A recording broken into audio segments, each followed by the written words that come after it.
Good morning students. Today we are going to start chapter number 13 profit and loss. Profit and loss याच्या अगोदर आपण बघितलेलं आहे. Profit म्हणजे काय? If the selling price more than the cost price there is a profit. Profit म्हणजेच नफा.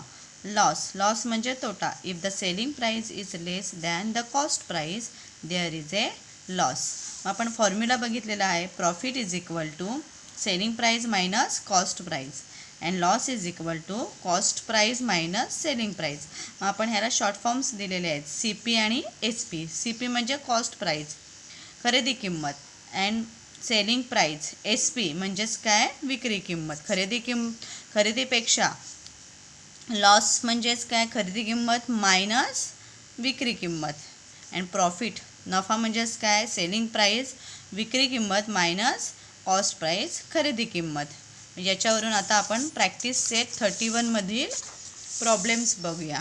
Correct. First आहे question number 2. A shopkeeper brought a bicycle for ₹3,000 and sold the same for ₹3,400. How much was his profit. आता त्यांनी विचारलेलंच आहे profit किती झालेला आहे, म्हणजे नफा झालेला आहे. दुकानदाराने एक सायकल 3,000 रुपयांना खरेदी केली आणि तीच सायकल 3,400 रुपयास विकली, तर त्याला किती नफा झाला, म्हणजे त्यांनी विचारलेलं आहे की प्रॉफिट किती झालेला आहे. मग अगोदर आपण लिहून घ्यायचं. कॉस्ट प्राईस किती आहे, खरेदी किंमत किती आहे? 3,000 रुपीज. 3,000 रुपीजचं हे साईन आहे, ₹3,000. Selling price is equal to ₹3,400. Here the, आता इथे आपल्याला दिसते ना, selling price is greater than cost price. मग आपण लिहायचं आहे the selling price is greater than cost price. Therefore काय झालेलं आहे? प्रॉफिट झालेला आहे. मग प्रॉफिटचा फॉर्म्युला यूज करायचा. Therefore profit is equal to selling price minus cost price rupees into bracket 3,400 minus 3,000. आता याची सबट्रॅक्शन केल्यावर किती आन्सर येणार आहे? ₹400. म्हणजे शॉपकीपर्स प्रॉफिट वॉज ₹400. शॉपकीपरला किती प्रॉफिट झालेला आहे, किती नफा झालेला आहे? 400. ओके. आता थर्ड वन बघूया. Pramod brought 100 bunches of methi greens for ₹400. In a sudden downpour, 30 of the bunches on his handcart got spoiled. He sold the rest at the rate of ₹5 each. Did he make a profit or a loss and how much? आता इथे आपल्याला ओळखायचं आहे की profit झालेला आहे की loss झालेला आहे आणि कितीचा. प्रमोदने घाऊक बाजारातून मेथीच्या किती जुड्या आणलेल्या आहे? 100 bunches, म्हणजे 100 जुड्या आणलेल्या आहे. किती रुपयांना? 400 रुपयांना खरेदी केल्या. अचानक आलेल्या पावसामुळे त्याच्या हातगाडीवरील 30 जुड्या 30 जुड्या भिजून खराब झाल्या.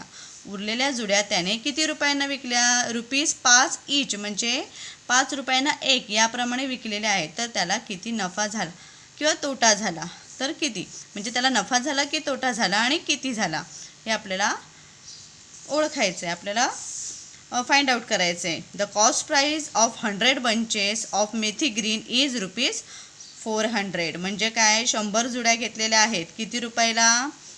400 रुपयाला. करेक्ट. 30 bunches गॉट स्पॉइल, म्हणजे काय? 30 जुड्या त्या काय झाल्या? खराब झाल्या. Therefore 100 minus 30 is equal to 70 bunches were sold. म्हणजेच काय? 100 मधनं 30 काय झाल्या? त्या खराब झाल्या, म्हणून मायनस केलेलं आहे. किती उरले? 70. The selling price is per bunch. मग त्याने विक्री केली. किती रुपयाला केली? पर बंचमध्ये इच ₹5. 5 रुपयाला एक जुडी अशी विकली. Therefore the selling price of 70 bunches. मग 70 bunches कसे विकले असतील? तर ₹5 multiply by 70 is equal to, आता याचं मल्टिप्लिकेशन केलं किती झाले? ₹350. मग आता ही आलेली आहे आपली सेलिंग प्राईज. करेक्ट. आणि कॉस्ट प्राईज तर आपल्याला दिलेली आहे किती? ₹400. ही कॉस्ट प्राईज आहे. आपल्याला किती सेलिंग प्राईज आपण काढलेली आहे? ₹350. Here the cost price is more than the selling price. म्हणजे काय? कॉस्ट प्राईज जास्त आहे कुणापेक्षा? सेल केल्यापेक्षा. म्हणजेच काय झालेलं आहे? लॉस झालेला आहे. Therefore loss. मग लॉसचा फॉर्म्युला वापरायचा. Loss is equal to selling price cost price minus selling price. Cost price खरेदी किंमत मायनस विक्री किंमत. मग आता खरेदी कितीला केली होती 400ला आणि आपली विक्री किती झालेली आहे 350. मग किती येणार आहे सबट्रॅक्शन ₹50. म्हणजे किती प्रमोदला कितीचा लॉस झालेला आहे. Pramod incurred a loss of ₹50. 50 रुपयाचा त्याला काय झालेला आहे तोटा झालेला आहे. नेक्स्ट आहे 4th one. Sharad brought 1 quintal of onions for ₹2000. Later he sold them all at the rate of ₹18 per kg. Did he make a profit or loss and how much? म्हणजेच काय शरदने 1 क्विंटल कांदे 2000 रुपयांना खरेदी केली. नंतर त्याने ते 18 रुपयांना 1 किलोग्रॅम या दरात सर्व कांदे विकले. तर त्या व्यवहारात त्याला नफा झाला की तोटा आणि किती. मग 1 क्विंटल म्हणजेच काय 100 kg. The cost price of 100 kg. मग आता आपल्याला 100 kg ऑफ ओनियन्सची काढायची किंमत किती येणार आहे ₹2000. त्यांनी दिलेलं आहे ना 2000 आहे ओनियन्स 1 क्विंटल. मग 1 क्विंटल म्हणजेच 100 kg म्हणजे 100 kgचीच ओनियन्सची किंमत किती आहे ₹2000 आहे. मग त्या सेलिंग प्राईस पर kg. मग एका kgची ऑफ ओनियन्सची रुपीज किती दिलेली आहे आपल्याला पर kgला 18. Therefore the selling price of 100 kg of onions. मग 100 kg किती येणार आहे तर 100 मल्टिप्लाय बाय 18 किती आले ₹1800. करेक्ट. म्हणजे ही आपल्याली आहे सेलिंग प्राईस आलेली आहे आणि ही आपली दिलेली आहे ती कॉस्ट प्राईस दिलेली आहे. मग ही the cost price is more than the selling price. Cost price कशी आहे जास्त आहे कुणापेक्षा सेलिंग प्राईसपेक्षा. म्हणजेच काय झालेलं आहे लॉस झालेला आहे. Therefore loss. मग लॉसचं फॉर्म्युला वापरायचा. Therefore loss is equal to selling price minus cost price minus selling price.